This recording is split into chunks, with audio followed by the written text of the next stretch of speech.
शिक्षक भारती संघटना सोलापूर जिल्हा या संघटनेच्या जिल्हाध्यक्ष सुजितकुमार काटमोरे यांच्या नेतृत्वाखाली आम्ही राज्यातल्या सेल्फ फायनान्स शाळांमधील बेकायदेशीर काळाधंदा थांबवण्यासाठी शासनाकडे वारंवार विनंती करत आहोत। गेल्या 4 महिन्यांपासून राज्याचे मुख्यमंत्री, उपमुख्यमंत्री, शालेय शिक्षण मंत्री, राज्याचे शालेय शिक्षणाचे प्रधान सचिव, राज्याचे शिक्षण आयुक्त, शिक्षण संचालक या सर्वांना पत्रव्यवहार झालेला आहे।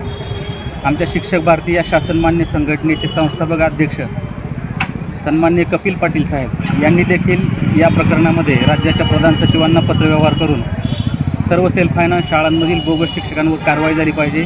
शासन नियमाप्रमाणे सर्व सेल्फ फायनान्स शाळांमध्ये पात्रताधारक शिक्षकांची नियुक्ती झाली पाहिजे। विद्यार्थ्यांना दर्जेदार शिक्षणाचा, मोफत शिक्षणाचा अधिकार मिळाला पाहिजे आणि राज्यातल्या मराठी माध्यमाच्या ज्या शाळा बंद पडण्याच्या स्थितीत आलेल्या आहेत, पटसंख्या कमी होत आहे, त्याच्यावरती उपाययोजना केली पाहिजे अशी आमची शिक्षण हक्काची चळवळ सुरू झालेली आहे। पण दुर्दैवाने या 4-5 महिन्यांमध्ये शिक्षण अधिकारी असतील किंवा शिक्षण उपसंचालक, शिक्षण संचालक, शिक्षण आयुक्त यांच्याकडून कुठलीही ठोस कारवाई या विषयावरती झालेली नाही।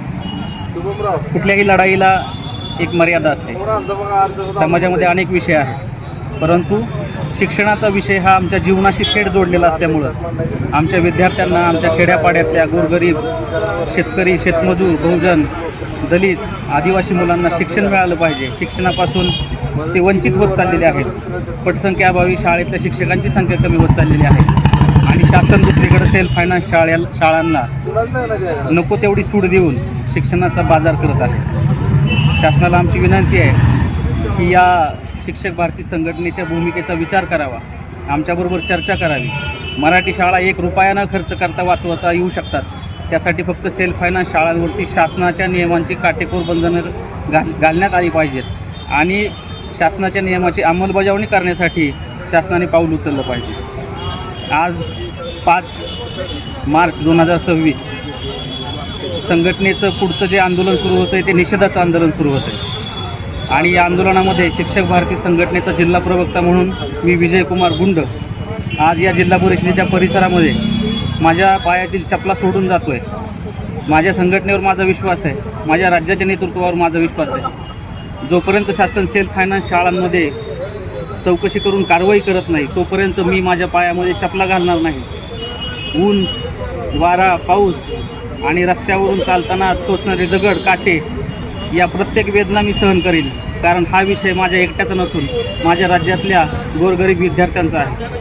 त्यांचा हक्क त्याला विद्यार्थ्यांना मिळवून देण्यासाठी आम्ही व्याकुळ झालेलो आहोत। शासनाने ही आमची हाक लवकरात लवकर ऐकावी आणि सेल्फ फायनान्स शाळांबाबत स्पष्टपणे आदेश निर्गमित करून या शाळांची सखोल चौकशी करावी व नियमबाह्य पद्धतीने शाळा चालवणाऱ्या, नियमबाह्य पद्धतीने विद्यार्थी वाहतूक करणाऱ्या सेल्फ फायनान्स शाळांवरती कारवाई झाली पाहिजे।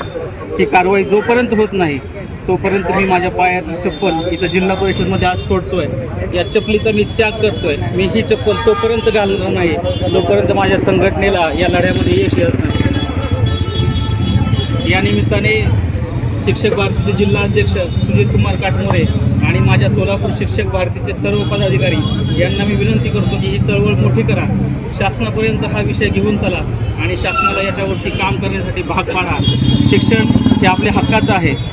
राज्यामध्ये बालकांचा मोफत व सक्तीचा शिक्षणाचा अधिकार अधिनियम 2009 हा बालकांचा हक्क, शिक्षण हक्क लागू असताना शासन याच्याकडे डोळेझाक करत आहे। नको त्या व्यवस्था तयार करून शिक्षणाच्या नावाखाली काळा बाजार चालू आहे। लवकरात लवकर याच्यावरती कारवाई झाली पाहिजे। आजपासून ह्या पायांना उन्हाचे चटके बसतील आणि हे आंदोलन तीव्र होत जाईल। धन्यवाद। लढेंगे, जीतेंगे। जय शिक्षक भारती। धन्यवाद।